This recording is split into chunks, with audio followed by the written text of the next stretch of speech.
Hi everybody, we're going to talk about Chapter 7 today, which is United States Culture. So the overarching idea of the chapter are triggering questions of U.S. culture.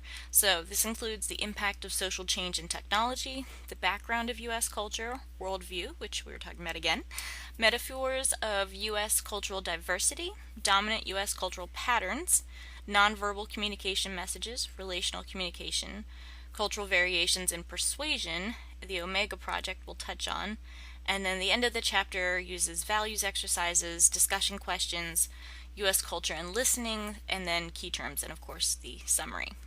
So U.S. culture encompasses traditions, ideals, customs, beliefs, values, arts, and innovations developed both domestically and imported via colonization and immigration. So as you know, the U.S. is a melting pot of different cultures.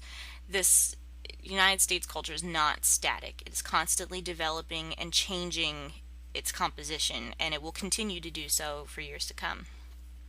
So according to the 2000 census, the face of the United States has changed significantly from that known in previous generations.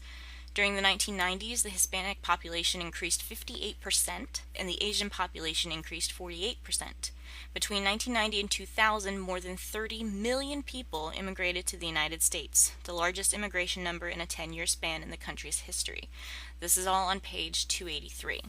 There's an interesting questionnaire on page 285 that you could definitely consider doing for part of your discussion questions for this chapter. Now, background on U.S. culture. The United States has an Anglo majority, and that is politically and economically dominant. One of the big characteristics of the country as a nation is its legacy of slavery and in some cases economic and social inequalities. Of course, this changes over time and it will fluctuate continuously. Most Americans are aware of these differences. Despite the fact that these regions have experienced transformations, Americans are a mobile people with communication satisfaction. Location and geography. U.S. is the world's fourth largest country and includes 50 states and one federal district where the capital, Washington, D.C. is. Woot woot. It is 48 contiguous states that are situated in the middle of North America, and then obviously Alaska and Hawaii outside of the mainland.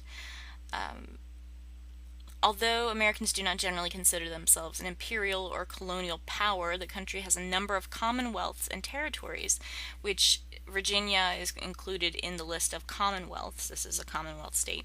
And then our territories include Puerto Rico and the U.S. Virgin Islands in the Caribbean, as well as Guam, the Northern Mariana Islands, American Samoa, and Wake Island in the Pacific. History and ethnic relations. So research presents concrete explanations of U.S. history and ethnic relations and the emergence of the nation. So described by some, European settlements date from the early 16th century and include Spanish towns in Florida and California, French outposts in Louisiana, and British settlements in New England, which is pretty common knowledge up here. The United States was declared its own country in 1776 by colonists from England who wanted independence from that country and its elite representatives in the colonies. So, your little history lesson for the day. The class, racial, ethnic, and gender relationships of contemporary nation have their roots in the colonial period. Unsuccessful efforts by British settlers to enslave Native Americans were followed by the importation of African slaves to work on cotton plantations in the South and of white indentured servants to work in emergent industries in the North, many of which were part of Irish descent. After 1820, when poor white men gained the vote in most states, women began to seek out their own lack of political rights in different ways. Women's ability to connect their powerlessness to that of men in relationship to plantation owners made them active in the abolitionist movement. However, after the Civil War, when freed male slaves but not freed women or white women were given the right to vote, the women's suffrage movement broke with the civil rights movement of the South. State laws enacted in the South after the Civil War reinforced racial separation by keeping freed men out of skilled and industrial jobs, limiting their political rights through restrictive voting registration, and enforcing segregation at all levels, including housing and education. Women were an essential part of the industrial labor force in the early years of the nation. Their work in textile manufacturing helped provide commodities for an ever-growing population and freed men to work in the agricultural sector. Women were active in labor union organizing in the early 19th century. Another major expansion occurred after the Mexican-American War. In 1848, Mexico was compelled to sell its northern territories to the United States.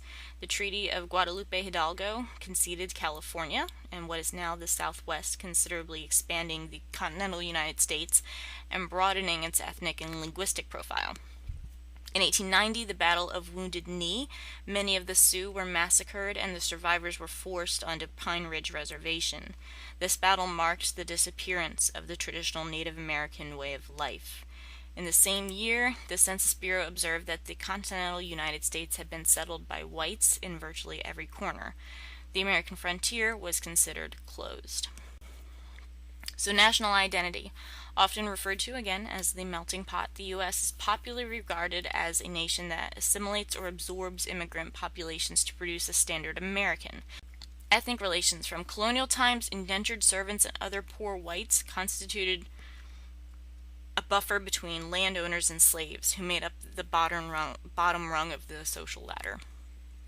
Poor whites self-identified as white to associate themselves with the powerful landowning class rather than seeing their common interests with slaves. The process accentuated the dominance of white racial identity over class identity. So whiteness of buffer groups has been more ambiguous, changing along with their position in the labor market. And although now considered white, Irish immigrants who arrived in large numbers in the early 19th century occupied with the lowest rungs of the labor force next to slaves. Worldview. So the current study of intercultural communication is influenced in part by how it developed in the United States and in part by the worldviews or philosophies of scholars who pursue it. So the roots of the study of intercultural communication can be traced to post-World War II, when the United States increasingly came to dominate the world stage. So from the colonial period to the 21st century, the U.S. landscape became much more religiously diverse. If the first European invaders brought with them a range of Protestant sensibilities, their efforts to plant a Christian culture in the United States always has faced challenges. These challenges came from Native Americans whose tribal religions once flourished in the same places where Europeans settled, as well as from enslaved Africans who managed to sustain an African religious consciousness despite the horrors of slavery. They also came from a variety of other groups who promoted alternate ways of being religious. Diversity was part of the American religious experience from the outset, and it continues to be.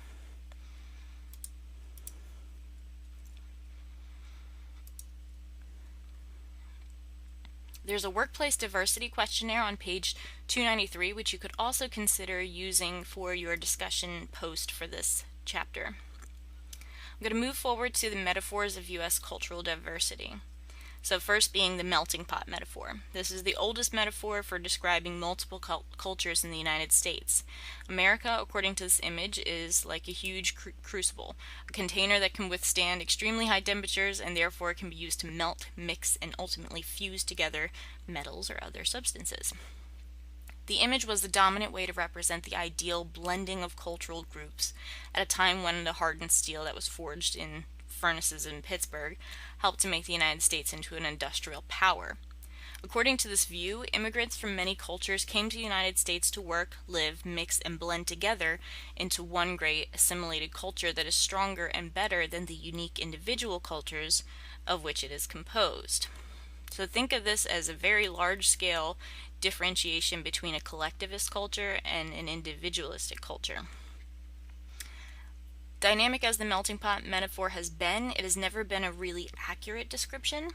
The tendency for diverse cultures to melt together and assimilate their unique heritages into a single cultural entity has never really existed at all. Rather, the many cultural groups within the United States have continued to adapt to one another as they accommodate and perhaps adopted some of the practices and preferences of others, but they still maintain their own unique and distinctive heritages. The tributaries metaphor is another common metaphor for describing the mix of cultures in the U.S. A tributary, think of it like streams or systems.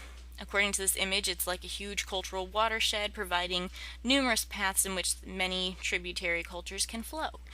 They maintain their unique identities as they surge towards their common destination. This view is useful and compelling. However, when the metaphor of tributaries is examined closely, there are objections to some of its implications. So tributary streams are small, secondary creeks that ultimately flow into a common stream, where they combine to form a major river. Our difficulty with this notion rests in the hidden assumption that cultural groups will ultimately and inevitably blend together into a single common current. Then there's the tapestry metaphor. A tapestry is a decorative cloth made up of many strands of thread. The threads are woven together into an artistic design that's usually pretty pleasing to the eye, but some don't like tapestries. Each thread is akin to a person, and groups of similar threads are meant to be one culture. The types of threads differ in many ways, and their thickness, smoothness, color, texture, and strength may vary. The threads can range. Although the metaphor of a tapestry has much to commend it makes sense, the image is not flawless. After all, a tapestry is rather static and unchangeable. The garden salad metaphor I always found interesting to hear. A garden salad is made up of many different ingredients tossed together. So substitute one ingredient for another, or even change how much of each ingredient is present, and the entire flavor of the salad may change. Mix the salad differently and it'll feel different. A salad contains a blend of ingredients and provides a unique combination of tints, textures, and tastes to tempt the palate. Unlike other metaphors, this one is, like the other metaphors, this is not without its flaws also. To contrast to the tapestry image, which implies the United States is too fixed and unchanging, a garden salad suggests an absence of firmness and stability. So dominant U.S. cultural patterns, this includes individualism, which is seen as the most important cultural pattern in the United States. This is often referred to as freedom. So broadly speaking, this came from John Locke, the English philosopher, that holds that each person is unique, special, and completely different from all other individuals, and that is the basic unit of nature. Beyond that is equal opportunity. Go back, again, to history class, or even to government, to the United States Declaration of Independence in the preamble that states that all men are created equal. The concept is further enshrined in the Constitution, which states, "No title of nobility shall be granted by the United States." The founders were intent on ensuring that a social class system like the English one they had once escaped did not develop again in the United States. This was an opportunity for self-betterment and was a powerful inducement for succeeding waves of immigrants to come into the United States. Of course, the notion of equality has changed throughout the years from the 1700s till now, and I believe it will continue to change, and research is showing that it will continue to change as what is considered to be equal among citizens. Material acquisition is another part of life for many Americans. They consider it a right to be materially well off as well as physically comfortable. Americans tend to consider their materialistic nature natural and proper. However, Americans have historically been willing to work very hard to realize their dreams. So there is the balance of having the material possessions but working for them. This does link into the individualistic culture of personal success and growth. Science and technology, we are very much at the forefront of technology and have been for years and years. The belief that Americans think that scientific and technical knowledge is linked to their survival is very strong. Respect for science is based on two assumptions here: that reality can be rationally ordered by humans, and that such an ordering using scientific method can enable people to predict and control much of their lives. Again, that focus on individualism. Progress and change. Hansen states in 1994, change, newness, and progress are all highly valued here in the United States. This is on page 300. And as we go further, we'll talk about more traditional cultures that don't necessarily easily embrace change, progress, and daring. Work and play, noticing the balance between enjoying life but also working for not only the material but the opportunities that you have. And then competitive nature. Vince Lombardi said, "Winning isn't everything, it's the only thing." And this attitude of competition is actually an integral part of life in the United States, and it tends to be taught from early on in childhood. Whether it's through games or being asked questions in the classroom, competitive nature is encouraged among children in the United States. People are ranked, graded, classified, and evaluated so that everyone will know who the best is. We still do this in colleges. Obviously, we have a grading scale in coursework, and for instructors, we also have evaluations that rank us on a 1 to 5 scale depending on the school. So we are often compared to other instructors in our departments on what our ranking is. So I'm going to move forward to 305, nonverbal communication messages. We often greet people by shaking their hands in the United States. Relational communication affects your identity relationally, which is a product of your relationships or interactions with other individuals. So husbands and wives, teachers or students, executive, manager, employer, employee, etc. These behaviors are verbal and nonverbal messages. So I'm going to bounce to cultural variations and persuasion so that this lecture is not 1,000,000 minutes long because it's getting pretty lengthy.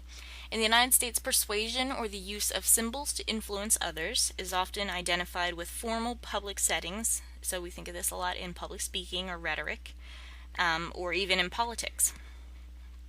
Increasingly, though, we use persuasive messages through photography, television, film, and even now music. However, it also occurs in everyday interactions and conversations between people. Effective use of verbal and nonverbal codes in persuasion vary greatly from culture to culture. For instance, there are differences in what cultures consider to be acceptable evidence, which is regarded as an authority, or how evidence is used to create persuasive arguments, and what ideas are reasonable or unreasonable.